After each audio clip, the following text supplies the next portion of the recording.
ہم میں سے ہر ایک یہ بات جانتا ہے کہ دنیا میں ہم اپنی مرضی سے نہیں آئے، اور نہ ہی ہم میں سے کوئی اس بات کا انکار کرے گا کہ ہم اپنی مرضی سے نہیں جائیں گے، بلکہ اللہ تبارک و تعالیٰ نے اپنی مرضی سے ہمیں دنیا میں بھیجا، اور اپنی مرضی سے ہی اس دنیا سے ہمیں بلا لیں گے۔ نہ ہم اپنی مرضی سے آئے، نہ ہم اپنی مرضی سے اس دنیا سے جائیں گے،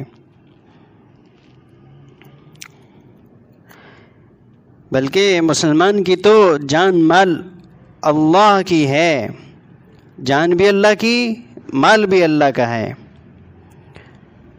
قرآن میں اللہ تبارک و تعالیٰ اعلان فرما کر کہہ رہے ہیں ان اللہ اشتری من المؤمنین انفسہم، کہ مسلمان ایک ایمان والے کی جان اور مال تو اللہ نے خرید لیا ہے جنت کے بدلے میں۔ جنت کے بدلے میں ہمارا جان مال اللہ نے خریدا ہوا ہے۔ یہ جان، یہ مال، یہ جو زندگی کے ایام، دن رات، صبح و شامیں جو اللہ نے دی ہیں، یہ اللہ نے خریدی ہوئی ہیں، یہ اللہ کی ہیں، ہماری نہیں ہیں۔ اس لیے ہم نے، جیسے ہمیں یقین ہے کہ ہم دنیا میں آئے بھی اپنی مرضی سے نہیں، اور نہ اپنی مرضی سے اس دنیا سے جائیں گے، تو نہ آنا اپنی مرضی کا ہے، نہ جانا اپنی مرضی کا ہے، تو یہاں رہنا بھی اپنی مرضی کا نہیں ہونا چاہیے، بلکہ یہاں رہنا بھی اللہ کی مرضی کا ہوگا۔ اللہ یہ چاہتے ہیں کہ یہ جان مال، یہ زندگی میں نے دی ہے اور میری رضا کے مطابق گزاریں۔ اور صحابہ میں سے ہر ایک فرد اس بات کو بخوبی جانتا تھا۔ نبی صلی اللہ علیہ وسلم کی صحبت کی برکت سے وہ اس بات کا بھرپور یقین رکھتا تھا کہ جان مال سب کچھ اللہ کا ہے، اس لیے وہ ہر آن ہر گھڑی اللہ کی رضا میں لگے ہوتے تھے، جان لگا کر بھی، اعلیٰ درجے کی جان پیش کر کے بھی وہ راضی رہتے تھے، جان لگا کر بھی راضی رہتے تھے، مال لگا کر بھی راضی رہتے تھے، وہ سعادت سمجھتے تھے۔ حضرت عبداللہ بن عمر رضی اللہ تعالیٰ عنہ کے بارے میں آتے ہیں کہ یہ بھی ان لوگوں میں شمار ہوتے ہیں جو ہجرت کر کے بہت ساری چیزیں، بہت سارا مال اور بہت سارا متاع اور سامان یہ مکہ میں چھوڑ کر مدینے گئے تھے۔ کسی صحابی کا کھیت، کسی صحابی کا گھر، کسی صحابی کی تجارت، دکان، یہ سب کچھ وہاں پہ چھوڑ چھاڑ کے مدینے گئے تھے، ہجرت کر کے اللہ کے نبی صلی اللہ علیہ وسلم کے پاس۔ تو جب فتح مکہ ہوا تو بہت سارے صحابہ جب وہاں واپس گئے تو انہوں نے اپنی چیزوں کو دیکھا، انہوں نے پتہ تھا کہ یہ اللہ کے لیے میں نے کھیت چھوڑا تھا، یہ ہجرت کر کے میں نے اپنا گھر چھوڑا تھا اللہ کی نبی کی رضا کی خاطر۔ تو ایک جگہ حضرت عبداللہ بن عمر رضی اللہ تعالیٰ عنہ کا گھر تھا، تو اس گھر کے پاس سے جب گزرتے تھے تو اپنی آنکھوں پہ پردہ ڈال لیتے تھے، کپڑا ڈال لیتے تھے اور گزر جاتے تھے۔ پوچھنے والوں نے پوچھا کہ حضرت یہاں سے گزرتے وقت آپ اکثر پردہ ڈال دیتے ہیں، کپڑا ڈال دیتے ہیں اپنے چہرے پر، یہ کیا ماجرا ہے؟ کہنے لگے کہ میں نے اللہ کے لیے اپنا گھر یہ چھوڑا تھا، تو اب جب ہم واپس آئے تو یہاں پہ اس گھر کی طرف میں دیکھنا گوارا نہیں کر رہا، اپنی آنکھوں پہ پردہ ڈال لیتا ہوں، اپنے سر پہ کپڑا لٹکا دیتا ہوں تاکہ للچائی ہوئی نظروں سے میری جو ہے نا یہاں پہ نظریں نہ پڑیں اس گھر پہ، کہ جس گھر کو اللہ کی محبت میں، اللہ کی رسول کی محبت میں نے چھوڑا ہے، دوبارہ جو ہے نا اس پہ للچائی ہوئی نظریں دوبارہ نہ پڑیں، یہ مجھے گوارا نہیں۔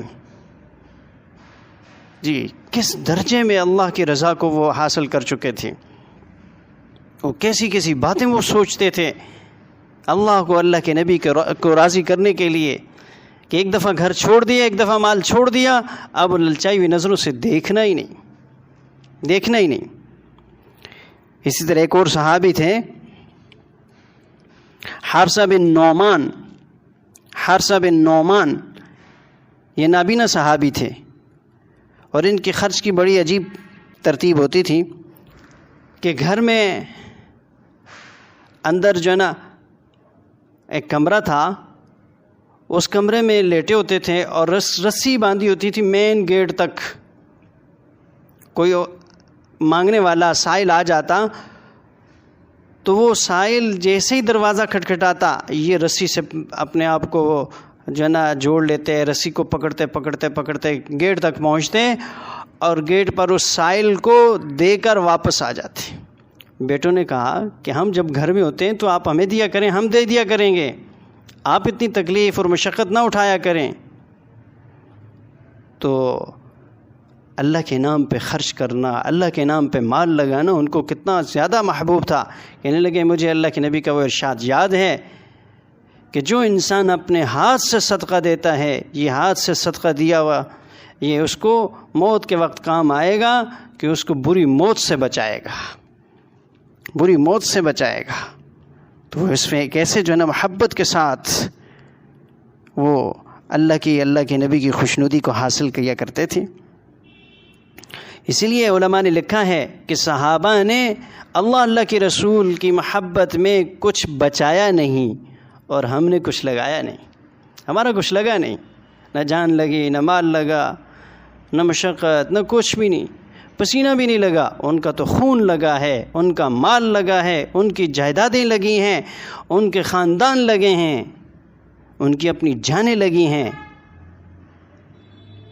اور وہ صحابہ اسی وجہ سے امت میں ہر انسان سے زیادہ فضیلت رکھتے ہیں. ایک صحابی ہیں حکیم بن حزام رضی اللہ تعالیٰ عنہ. انہوں نے اپنا گھر بیچ دیا اور کسی ضرورت مند کو بیچ دیا اور سستے داموں بیچا، رقم وصول کر لی. کسی نے آ کے بتایا کہ آپ نے حضرت بہت ہی سستا گھر بیچا ہے. اس کو بٹھایا، کہنے لگے اچھا بہت سستا بیچا ہے. رقم منگوائی اور اس کے سامنے اللہ کے راستے میں خرچ کر دی، اللہ کے نام پہ صدقہ کر دی، اللہ کے نام پہ تقسیم کر دی. اب اس کی طرف متوجہ ہو کے کہنے لگے اب جو ہے نا رقم بڑھ گئی، اب جو آپ کہہ رہے تھے کہ بہت سستا بیچا ہے، بہت کم قیمت آپ نے حاصل کی، اب تو قیمت بہت زیادہ لگ گئی اللہ کے ہاں. تو اللہ کے نام پہ خرچ کرنا ان کو اتنا محبوب تھا کہ پورے گھر کی رقم ہی اللہ کے نام پہ دے دی اور پھر فخر سے بتا رہے ہیں دیکھو اللہ کے نام پہ بڑھ گئی، تم تو کہہ رہے تھے بہت کم ہے، ہم نے تو بہت زیادہ وصول کر لیا اللہ سے. تو اللہ کے نام پہ یوں جان مال لگایا کرتے تھے. اور صحابہ میں سے ہر ایک اور اہل بیت میں سے ہر ایک اس بات کو سعادت سمجھتا تھا کہ میری جان لگ جائے میرا مال لگ جائے. وہ پیچھے نہیں ہٹا کرتے تھے. یہاں پہ ایک بات کہوں گا کہ ہماری حالت یہ ہے کہ ہم 100 روپیہ بھی کہیں خرچ کرتے ہیں تو اس کی پرچی مانگتے ہیں، رسید مانگتے ہیں، جی رسید دے دو. حکیم بن حزام نے پورا گھر دے دیا، پورے گھر کے رقم دے دی اللہ کے نام پہ، لیکن کسی سے رسید تو نہیں مانگی. جس کے لیے خرچ کیا اس کو پتہ ہے کیا خرچ کیا. یہ رسید لینا یہ میری سمجھ میں نہیں آتا کہ ہم کیوں لیتے ہیں. اور جس ادارے خرچ کرنے سے پہلے سوچ سمجھ کے خرچ کریں، تحقیق کریں یہاں ضرورت ہے یا نہیں. دین کے کسی کام میں ضرورت ہو وہاں بے دھڑک خرچ کر دیں، اپنے ہاتھ سے خرچ کریں، لیکن کسی رسید اور کسی پرچی کے اوپر نظر نہ رکھیں. یہ پرچی اور رسید تمہارے ہاتھ میں آ بھی گئی، کیا کر لیں گے؟ واپس لے لیں گے؟ واپس تو نہیں ہو سکتا. جب دے دیا تو دے دیا بس. کسی ادارے والوں نے انتظامی امور کے تحت کچھ رسیدیں بنائی ہوئی ہیں تو کوئی بات نہیں، لیکن ہم مطالبہ نہ کریں. وہ دیتے ہیں تو دیتے رہیں، آپ وصول کر لیں، لیکن ہماری طرف سے مطالبہ نہ ہو.